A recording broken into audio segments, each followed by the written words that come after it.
Yakovenko, le centre de Yakovenko vers Dieter de Kelver qui peut se retourner. De Kelver, un ballon qui a été contré, qui termine sa course au fond du but. 8e minute de jeu, le but d'un ancien du cercle, Dieter de Kelver, 0-1.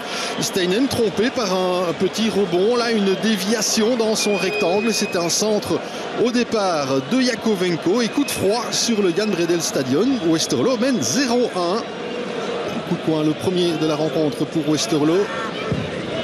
Il est donné très fort vers le second poteau. On avait oublié Mravac, la tête de Mravac, un ballon qui a failli être dévié par Dieter de Kelver. On va revoir ce coup de poing avec la tête puissante de Mravac. Il s'est débarrassé de Karl Hufkens et la petite déviation astucieuse de Dieter de Kelver. Et attention de l'autre côté avec Dirard, un bon ballon, l'égalisation avec Perisic qui à la 18e minute remet les deux équipes à égalité. Contre-attaque rapidement jouée avec Nabil Dirard sur le flanc droit. Et puis Ivan Perisic pour conclure. Perisic son 4e but de la saison.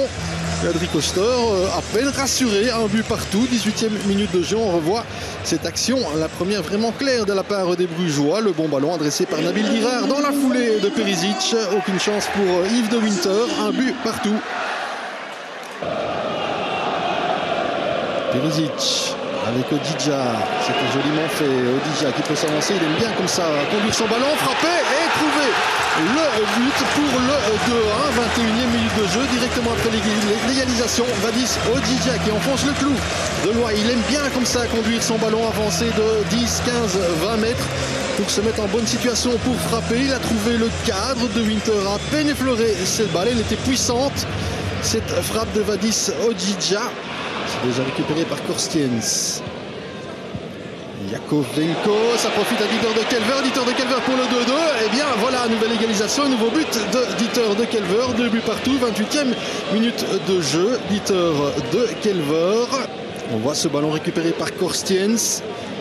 Et pratiquement au sol, la passe décisive de Yakovenko pour de Kelver. Pas de position de hors-jeu. Le plat du pied pour éviter la sortie de Steinen. Et 2 buts partout entre le Football Club Brugeois et Westerlo. Lensanab avec Paulo Henrique. La petite talonnade d'Henrique qui a trouvé Lensanab. Et Lensanab qui trouve, lui, le fond des filets. 3-2. À peine 1 minute après le but de Kelver. C'est 3-2 pour Westerlo. Quelle partie! Et vraiment là en défense, c'est Brugeois qui reste bien statique. La petite talonnade qui suffit à déstabiliser toute l'arrière-garde. 5e coup de poing pour le Football Club Brugeois. Il a trouvé la tête et trouvé la transversale aussi, c'est Karl Hufkens. Gerhardt, Odija, ici une illustration, Odija qui récupère cependant ce ballon qui peut l'écarter, éclairé vers Nabil Dirard et le 3 buts partout. 40e minute de jeu, 6 buts déjà dans cette partie et Nabil Dirard. Et ici, c'est Odija qui a réussi vraiment à isoler Nabil Dirard. Là, très jolie passe, pas de position de hors-jeu. Et Dirard d'un tir croisé qui trompe Yves de Winter. 3 buts partout. 40e minute de jeu. Nabil Dirard. Là, on rejoue depuis 10 minutes en seconde période. Un coup franc intéressant pour les Brugeois avec Vargas derrière le ballon. Perisic va se positionner là dans le rectangle où il y a le grand maintenant Ryan Donk. Il y a Akpala, il y a Dirard, il y a Gerhardt qui est également bon de la tête. Karl Hufkens également, on va chercher directement Akpala et ce ballon sur la transversale à nouveau, c'est peut-être pas fini.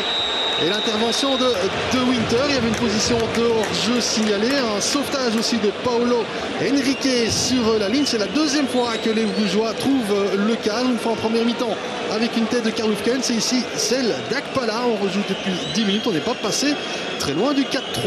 Mais la passe est intercepté par Vargas, ça permet à Bruges de repartir avec Odija.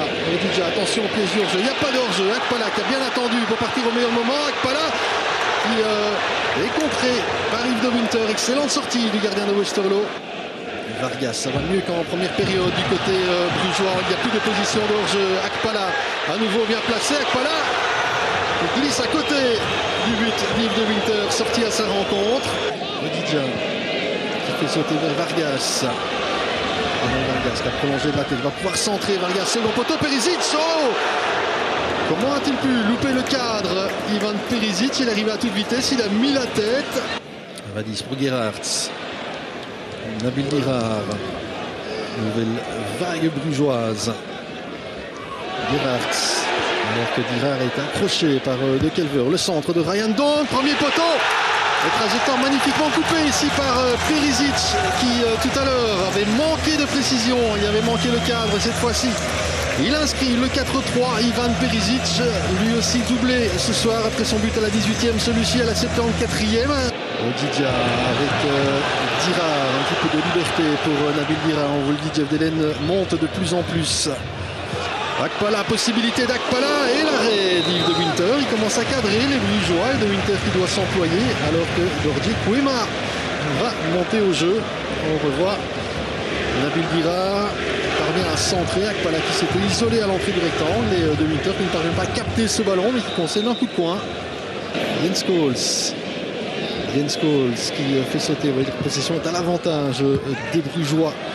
Ça s'est accentué bien sûr en seconde période, bien meilleure de la part des Brugeois. On n'a plus beaucoup vu Westerlo. Et ça se traduit d'ailleurs au score avec ce 4-3. Mais attention, cette frappe, elle est belle, cette frappe du jeune Jens Scholes. Elle était tendue, elle partait de loin. Yves de Winter qui va balancer ça loin devant. Très certainement, voilà, de Winter vers Jeff Delen qui prolonge de la tête. Jens Scholes, de la tête encore pour Chavez. Chavez, attention, Chavez qui peut se retourner, frapper. Le ballon repoussé par Henrique. Et l'égalisation de Paulo Henrique. Un drapeau qui s'est levé pour signaler une position de hors-jeu du Brésilien. Il a été souvent pris en position de hors-jeu, Paulo Henrique. Alexandre Bucco là qui prend toutes ses responsabilités. On jouait les toutes dernières secondes de cette partie. Et Westerlo qui espérait rééditer le coup de gant. Ils étaient revenus à 4 buts partout. Et effectivement, à position de hors-jeu signalée sur cet envoi de Chavez, la reprise de Paulo Henrique, le drapeau levé et ça reste 4-3. Il a fallu quand même un petit peu de temps pour trouver le cadre, ça s'est rapproché tout doucement et puis le but est finalement arrivé. Ouais, je pense que il fallait un peu de temps, on avait un peu de doute dans l'équipe en début de partie, mais au fur et à mesure tout s'est relâché et on a montré notre meilleur football. Alors au profit peut-être de matchs en retard ou de matchs pas joués par vos opposants directs, mais voilà Bruges ce soir de retour dans le top 6. Ouais, mais je pense qu'on devait être là depuis plus longtemps. Mais on est content de rentrer dans le top 6 et on espère rester là. Et puis à 20h30, le Germinal Beerschot, désormais entraîné par l'ex-entraîneur de Charleroi, Jackie Matthijssen, recevait le Racing Genk de Frankie Vercouteren, Benjamin de Seninck. Jackie Matthijssen ici à l'image est le nouveau coach du Germinal Beerschot, mais il préfère rester en tribune ce soir, c'est ce qu'il a annoncé, et laisser la place à ses adjoints sur le banc, notamment à Stan Van Den Bos qui coachera l'équipe du Germinal Beerschot, même s'il a préparé cette partie avec ses adjoints. Jackie Matthijssen du côté du Germinal Beerschot, justement, on est privé de Negrao, blessé hier à l'entraînement, il est également en tribune, et on jouera avec Kustovic et Cruz devant. Du côté du RC Genk, rappelons quand même les absences de longue à moyenne durée, de moyenne à longue durée plutôt de Bruyne et de Vossen, deux joueurs offensifs. Signalons pour dire une stat avant cette rencontre que c'est la pire des défenses qui reçoit la meilleure défense de notre championnat. 33 buts séparent ces deux équipes sous les yeux de l'arbitre, M. Verbiest. Déjà petit changement par rapport à ce qu'il avait annoncé. Jackie Matthijssen est bien présent sur le banc. Je vais rapidement cette remise en jeu du Racing de Genk en orange. Ogunjimi pour un premier centre. Barda, superbe contrôle. Il se retourne. C'est la première occasion après exactement 24 secondes de jeu. Et voilà.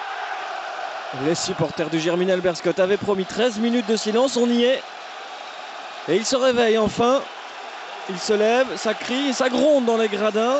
Comme très peu souvent depuis le début de la saison. Quelques banderoles vraiment à l'adresse de la direction. On traite entre autres de menteurs, l'un ou l'autre des dirigeants anversois. Que voilà. Nioni, le Germinal Beerschot joue mieux depuis 2-3 minutes et ça peut suffire avec Kustovic. Premier tir peut-être du match pour...